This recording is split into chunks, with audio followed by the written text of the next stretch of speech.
کا کہنا ہے کہ 26ویں ترمیم میں مسلم لیگ نون نے مولانا فضل الرحمان سے منصور علی شاہ کو چیف جسٹس بنانے کا وعدہ کیا تھا، مگر انہوں نے وعدہ خلافی کی اور طریق انصاف نے بھی جوڈیشل کمیشن پر ہمیں اعتماد میں نہیں لیا۔ اس بات میں کوئی حقیقت نہیں ہے کہ وزیر اعظم طریق انصاف کا ایوان صدر یا JUFI کا ہے۔ انہوں نے کہا ہے کہ انہوں نے انصاف یعنی کہ منصور علی شاہ کو کیوں نہیں بنایا چیف جسٹس، کیونکہ انہوں نے انصاف کے ساتھ کھڑا ہونا تھا، انہوں نے آئین اور قانون کے مطابق فیصلے دینے تھے، انہوں نے 26ویں جو پاکستان تحریک انصاف کو محسوس رشتے ملی حکومت کو دینی پڑنی تھی، کیونکہ الیکشن کمیشن بھی کہہ رہی ہے اس کی میعاد مدت ختم ہو چکی ہے، وہ سرکاری مراد غلط طریقے سے لے رہا ہے۔ 26ویں ترمیم کے بھیس میں انہوں نے جو انصاف پر ڈاکہ مارا ہے، اس ڈاکہ زنی کی اگر کوئی ہو تو 10 کمیشن بنانے پڑ جائیں گے۔ ناظرین، دوسری طرف مہر عباسی ایک بہت اچھی اینکر ہے، دنیا ٹی وی پہ پروگرام کرتی ہے، انہوں نے جب لوگوں سے رائے لی، عوام میں جا کر پوچھا، یہ ٹی وی پہ تو نیشنل میڈیا تو غلام بن چکا ہے نا، سیٹھوں نے ضمیر بیچ دیے ہیں صرف اپنے لوٹ مار کا مال بچانے کے لیے، لیکن کچھ جہاد بھی کرتے آئے ہیں۔ ناظرین، مہر بہاری کے پروگرام میں گئے، انہوں نے کہا ان لوگوں نے عمران خان کا مینڈیٹ چھینا ہے اور زبردستی عمران خان کو جیل میں رکھا ہے، کیوں نہیں نکالتے عمران خان کو باہر؟ یہ عوام نے مہر بہاری کو عوام تک حکومت تک سوال بھیجے، عوام نے کہا مقابلہ کرنا ہے تو 1 to 1 کر لیں، آمنے سامنے کھڑے ہوں۔ عمران خان نے بھی انہیں بند کر رکھا تھا، NRO بھی انہیں عمران خان نے ہی دیا تھا، ڈیل کر کے باہر چلے گئے تھے۔ نہیں، وہ تو خواجہ آصف نے کہا کہ ہمیں قمر جاوید باجوہ نے بھیجا تھا، عدالتوں نہیں بھیجا تھا، ہمیں پاکستان کی حکومت نے نہیں بھیجا تھا۔ خواجہ آصف ہمیشہ جوڈیشلی جرنیلوں کے ذریعے ہی اقتدار میں آئے۔ قمر جاوید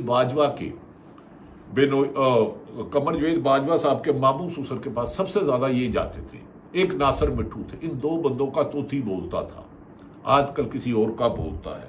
ناظرین، دوسری طرف ہمارے ایک پیارے دوست ہیں محسن حجازی صاحب، انہوں نے کہا بات تو تھوڑی کچی پکی، لیکن پکے کے ڈاکوؤں کو چھوڑو تو کچے کے ڈاکو لے جاتے ہیں، پکے کے ڈاکو چھوڑے تو کچے کے ڈاکو لے جاتے ہیں، کچھ ڈاکوؤں کو چھیڑو، اگر کچے کے ڈاکو کو چھیڑو تو پکے کے ڈاکو لے جاتے ہیں، اور دونوں کو ہی نہ چھیڑو تب بھی چور ڈاکے کا پرچہ پڑ جاتا ہے۔ ناظرین، بڑی افسوسناک کہانی ہے، کیونکہ پاکستان میں انصاف پر پیرا لگایا ہوا ہے اور حقیقت بڑی افسوسناک ہوتی جا رہی ہے۔ اب آ جاتے ہیں ناظرین، میں نے گزارش کی تھی مختصر سی بات کروں گا، آپ کا وقت قیمتی ہے، اور پاکستان میں سچ پر پیرا ہے بلکہ قہر کا پہرا ہے۔ آج گزشتہ روز اسلام آباد میں ناظرین MWM کے سربراہ علامہ ناصر صاحب کی سربراہی میں کانفرنس ہوئی، جس میں محمود خان عسکری، میں مصطفیٰ نواز کھوکھر، حامد رضا، عمر ایوب، سلمان اکرم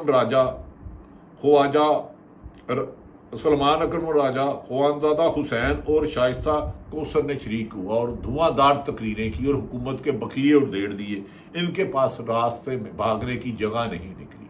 اس کی پوری پریس کانفرنس کوئی میڈیا آپ کو نہیں دکھائے گا، کیونکہ سچ سے میڈیا کو چڑ ہے، اور پیکا ویسے ہی انہوں نے سچ بولنے والوں کو لگایا ہے۔ MW کے نو منتخب صدر علامہ ناصر عباس رضوی نے کانفرنس سے خطاب کیا، جس میں انہوں نے کہا ملک میں قانون کی حکمرانی نہ ہو تو وہ تنزلی کی طرف جاتا ہے۔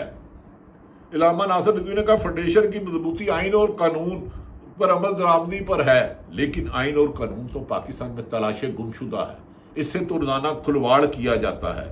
استحکام پاکستان اس وقت ہوگا جب پاکستان کی عوام سسٹم پر اعتماد کریں گے، سسٹم تب ہوگا جب عوام کے ووٹوں پر آئے۔ ناظرین، اس موقع پر سابق رکن قومی اسمبلی اور سابق سینیٹر مصطفیٰ نواز کھوکھر نے بھی دھواں دار تقریر کیا۔ انہوں نے کہا استحکام پاکستان کانفرنس سے خطاب کرتے ہوئے کہ وطن عزیز ایک ایسے دور سے گزر رہا ہے کہ جس میں بولنے پر پابندی ہے، سوچوں پر قدغنیں لگا دی گئی ہیں۔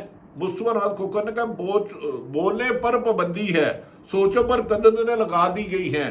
آج وفاق کو جو خطرات لاحق ہیں وہ میں نے اپنی پوری زندگی میں نہیں دیکھے۔ مصطفیٰ نواز کھوکھر کہتا ہے وفاق کو جو آج خطرات لاحق ہیں، سوچوں پر یہ بولنے تو دور کی تو میں نے اپنی زندگی میں نہیں دیکھا، اور میں نے بھی صحافت میں جرم جو ظلم ستم ہے اس کا تصور بھی نہیں کیا تھا۔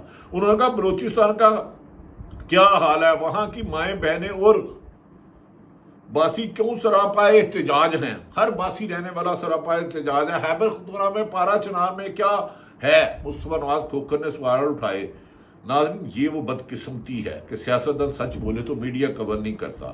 ناظرین اس موقع مصطفیٰ نواز کھوکھر نے یہاں تک کہا کہ اس ملک کا جو حال ہے اس میں ججز اور جنرلوں کا بھی کردار ہے۔ مصطفیٰ نواز کو انہوں نے کہا اشرافیہ کو اپنے اختلافات ختم کرنے کی ضرورت ہے۔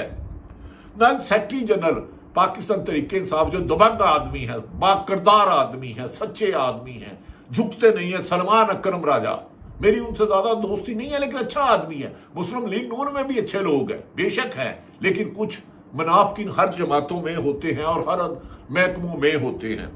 جنرل سیکرٹری سلمان اکرم راجہ نے استقام کے دوران کہا کہ ہم سب ایک فریب زدہ نظام تلے جی رہے ہیں، جس شہر پر فریب پر مبنی نظام ہے اس میں ہم سب کوفے کے مسافر ہیں۔ پاکستان ایک گلدستہ ہے جس پر عقیدے ہر مسلک کی نمائندگی ہے، آئین اور قانون کا مقصد اور حیا ہے، لیکن اس حکومت میں چند لوگوں نے خفیہ اداروں نے اسٹیبلشمنٹ کی طرف کہا، انہوں نے ہمیشہ اپنے تابع رکھنے کی کوشش کی۔ آج اس ملک میں آئین اور قانون نہیں ہے، چادر چار دیواری محفوظ نہیں ہے۔ سلمان اکرم راجہ کے مطابق انہوں نے کہا میں اور ہم سب نشانہ ہدف ہیں، ہمارے خلاف منصوبے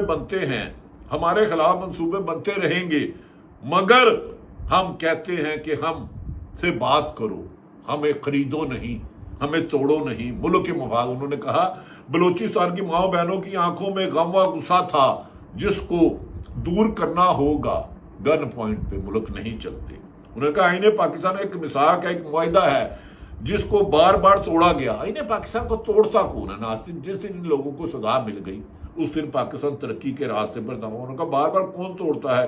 ایک نہیں 9 ملک ٹوٹ گیا ہے، ایک بار تو ملک ٹوٹ گیا، یعنی کہ 1971 سے وہ تشبیہ دے رہے ہیں ٹوٹ گیا ہے۔ سلمان اکرم بلوچستان قومی اسمبلی میں صرف 16 نشستیں ہیں اور وزیر اعظم کے انتخابات میں ان کی نمائندگی ہی نہیں۔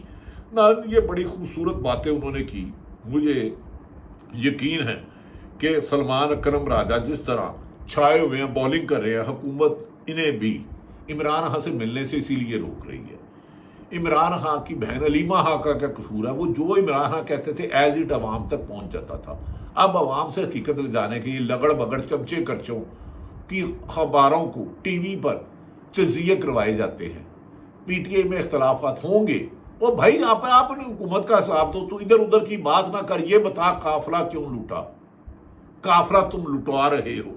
ناظرین بہرحال مجھے تو آج ان میں عمر ایوب کے بارے میں کہا جا رہا ہے کہ عمر ایوب ان سے مینیج نہیں ہو رہے، جس پر ایک پروپیگنڈا کیا جا رہا ہے۔ سرفراز ڈوگر جو لاہور سے لے کر گئے تھے 15ویں نمبر کے، ان کا سٹیج تھا کہ دوبارہ سلیکشن کمیشن، وہ معافی چاہتا ہوں، الیکشن کمیشن وہ جو مفت کے پیسے لے رہے ہیں، سلمان راجہ صاحب، سلام سکندر صاحب کو پتہ نہیں کیا نام ہے، ان کا سٹیج تھا کہ یہ دوبارہ 82,000 ووٹوں سے جیتے تھے۔ خواجہ سلمان اکرم راجہ 1 لاکھ سے زیادہ لیڈ تھی فارم 45 کے مطابق، خواجہ آصف کی 1,70,80,000 کی لیڈ تھی، ریانہ ڈار کی ان پر حاوی تھی، نواز شریف ہار گئے۔ 20 سیٹوں والوں کو اقتدار دے کر ملک میں آئین اور قانون کی حکمرانی کرنے والے، معاشی ترقی کے دعوے کرنے والے، عدلیہ کا احترام کا کہنے والے، ملک سے محبت کرنے کا کہنے والے، کب تک فریب کرو گے؟ کب تک جھوٹ بولو گے؟ لٹن والے ہیں، رج رج لٹیا ہے، سوئے تسی بھی تے سوئے اسی بھی آ، اکھیاں دی لالی پہ دستی ہے، روئے تسی بھی تے روئے اسی بھی آ۔ پاکستان بچانا ہے تو آئین اور قانون کی حکمرانی کے لیے وکلا ہوں، صحافی ہوں، تاجر ہوں، سیاستدان ہوں، کراس دی بورڈ نکلنا ہوگا۔ اس ملک میں زراعت کو ایک سازش کے تحت ختم کیا گیا ہے۔ کیا وجہ ہے کہ امریکن اخبار نے لکھا کہ پاکستان نے اسرائیل کے بارے میں قرارداد میں حمایت کی؟ اس پر تحقیقات ہونی چاہیے۔ ہمارے تاجر باہر ہیں، سیاستدان ہیں، ہمارے 90% لوگ محب وطن ہوں گے، لیکن جو گندے لوگ ہیں ان کا احتساب کرنا ہوگا۔ وہ کہیں بھی بیٹھے ہیں، کسی ادارے میں ہیں، کسی سرکاری نوکری میں ہیں، کاروبار ہے، صحافت میں ہیں، جب تک کالی بھیڑوں کو سزا نہیں دو گے ملک کا مستقبل تاریخ رہے گا۔ اس ملک کا مستقبل روشن کرنا ہے تو انصاف کی فراہمی یقینی بنانی ہوگی۔ اللہ تعالیٰ پاکستان کا حامی و ناصر ہو۔ پاکستان زندہ۔